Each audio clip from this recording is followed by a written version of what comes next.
लाहौर के दो बड़े नामी हॉस्पिटल्स ने डेथ डिक्लेयर किया।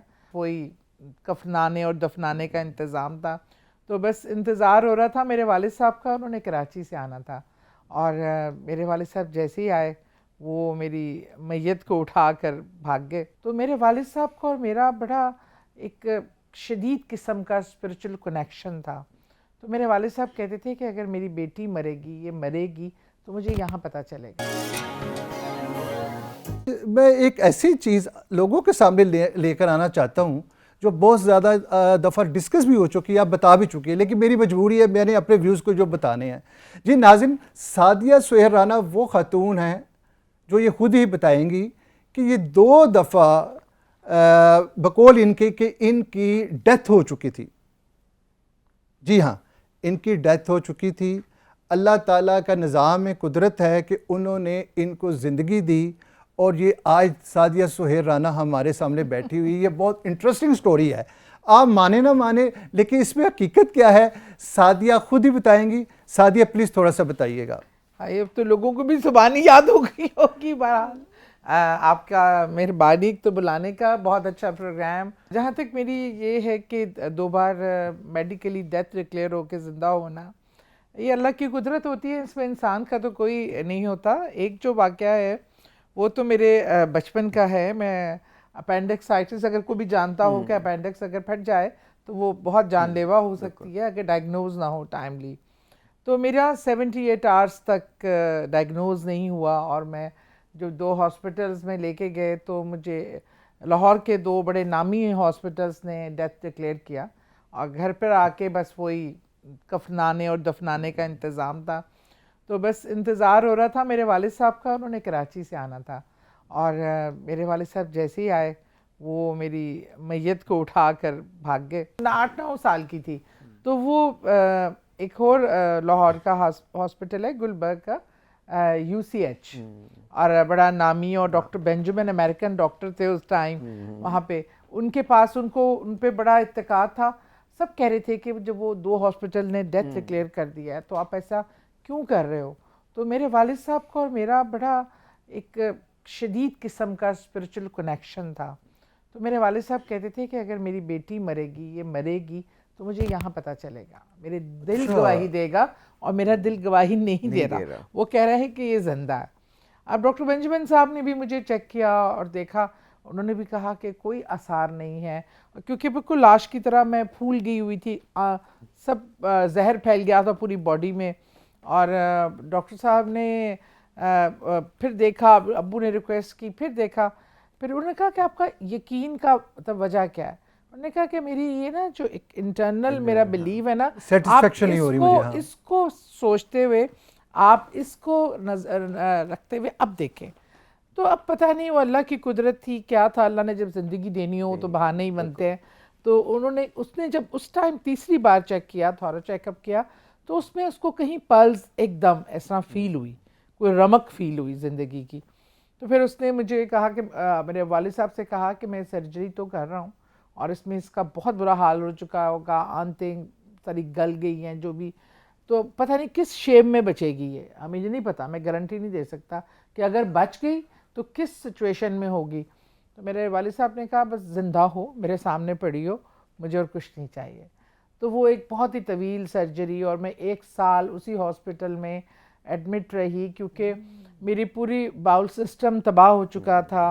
अमेजिंग। वो बड़ी आंत चुके थे, कितने गज बड़ी होती है, वो इतना सा पीस बचा उसमें से, सिर्फ उसी को जोड़ तोड़ में सब कुछ चलना फिरना दोबारा से सब स्टार्ट हुआ, बिल्कुल नौमौलूद बच्चे की तरह। और मेरा 1 साल मेरा स्टमक ओपन रहा साइड से, उन्होंने जिससे ड्रेन होता रहता था हर वक्त वो ग्रीन कलर का मवाद। तो उस दौरान, अच्छा मैंने ये बात तो कहीं शेयर नहीं की, आपका चलो प्रोग्राम थोड़ा सा डिफरेंट हो जाएगा कि ये स्टोरी में एक ट्विस्ट ये था कि मुझे जो 4 लोग, 2 लोग बहुत रेगुलर देखने आते थे, वो मेरे लिए बड़ा एजाज़ है। वो थे अदाकार मोहम्मद अली और ज़ेबा। अच्छा। क्योंकि मेरे फुप्पा जी हैं थे अजमल खान साहब, जो कैदों का किरदार जिन्होंने हीर रांझा में फेमस जी विलन का वो किरदार था। सगे फुप्पा थे। और उनसे क्योंकि बहुत ज़्यादा थी, और क्योंकि ज़ेबा और मोहम्मद अली साहब की उस टाइम एक बड़ी बेटी के अलावा औलाद नहीं थी, तो वो बच्चों से बहुत अटैच थे, तो वो मुझे बहुत रेगुलर देखने आते थे। और बल्कि उन्होंने मेरे पापा से कहा, बताइए कि बच्ची को आप हमें दे दें, हम दुनिया के हर कोने से इसका ट्रीटमेंट कराएंगे। उस टाइम में बड़ी गोरी और गोल्डन बालों वाली बड़ी इस तरह की अभी वैसी हैं और ज़रा सादिया, वो- अभी भी वैसे ही हैं। बहरहाल ये एक वो था जो मैंने आज तक, फिरदौस साहिबा आई थी मुझे अच्छा। विजिट करने, एजाज साहब, फिरदौस, ये मतलब ऐसे ऐसे लोगों ने मुझे उस टाइम विजिट किया था। वो शायद ज़ेबा, अल्लाह ताला उनको ज़िंदगी दे, जो लोग हयात हैं वो तो इस चीज़ के गवाह भी हैं कि वो सारा वाक़े के। बहरहाल दूसरी बार जो वाक़या था वो मेरी होश व हवास में हुआ। तब मेरा एक बेटा था छोटा सा, 2.5 साल का, और मैं दुबई बेस्ड थी, उस टाइम दुबई रह रही थी, ओवरसीज़ थी। यहाँ मेरी वही पहले ही चीज़ों से लिंक्ड मेरी कॉम्प्लिकेशंस बहुत चलती थी।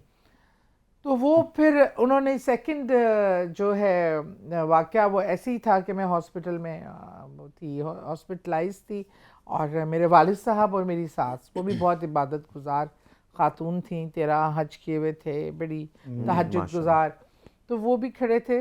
तब मुझे महसूस हुआ कि मेरे पाँव के अंगूठे से मेरी कोई चीज़ जान सिरकना शुरू हुई है। तब मैंने जैसे जैसे वो सिरक रही थी और वो जगह मतलब मूव नहीं कर सकती थी, लेकिन मैं बताना चाहती थी लेकिन मैं बता नहीं सकती थी। इंटरेस्टिंगली बाद में पता चला मैं उस टाइम भी प्रेग्नेंट थी, और वो मेरी सेकंड बेटी है, माशाल्लाह बहुत प्यारी थी, वो भी एक मिरेकल है। मतलब मैं यूके भी गई उसके इलाज के लिए जब, तो उन्होंने कहा कि ये हो नहीं सकता कि इतने ट्रीटमेंट के बाद आपके मतलब बच्चा बिल्कुल माशाल्लाह नॉर्मल रहे। बहरहाल उस टाइम जब सिरकती सिरकती यहाँ पे पहुँची सीने तक, तो बिल्कुल ऐसे ही था कि बहुत सारे जहाज़ के इंजन चल पड़े हैं और स्टार्ट हैं, उनकी आवाज़ की शिद्दत, वाइब्रेशन, और फिर एकदम से कमरे का मंजरनामा बदला और मैं कमरे की छत से खुद को देख रही थी, और मैंने देखा अबू भागे गए हैं, डॉक्टर आए हैं। ये सब चीज़ें अंग्रेज़ी फिल्मों में तो देखी थी, लग रही है तो ऐसे चल रही है लेकिन प्रैक्टिकली मेरा लाइफ में, अच्छा पता है क्या, बहुत से लोग सुनते हैं, हालांकि ये मैं कोई वाहिद नहीं हूँ, दुनिया में ऐसे लाइफ आफ्टर डेथ का एक्सपीरियंस बहुत से लोगों ने किया और वो वापस आए। तो ये अल्लाह का निज़ाम है, हम इसको चैलेंज नहीं कर सकते, अल्लाह ही बेहतर जानता है कि इसमें क्या हिकमत थी या क्या हिकमत थी। हाँ, बिल्कुल, मैं बिल्कुल। तो अल्लाह को हाजिर नाजिर जान के कहती हूँ कि मैंने एक लफ्ज़ भी कोई अपनी तरफ से इसमें, क्योंकि ये कोई फ़न नहीं है, ये एक बहुत ऐसा एक्सपीरियंस है जिसमें मेरी ज़िंदगी बदल दी।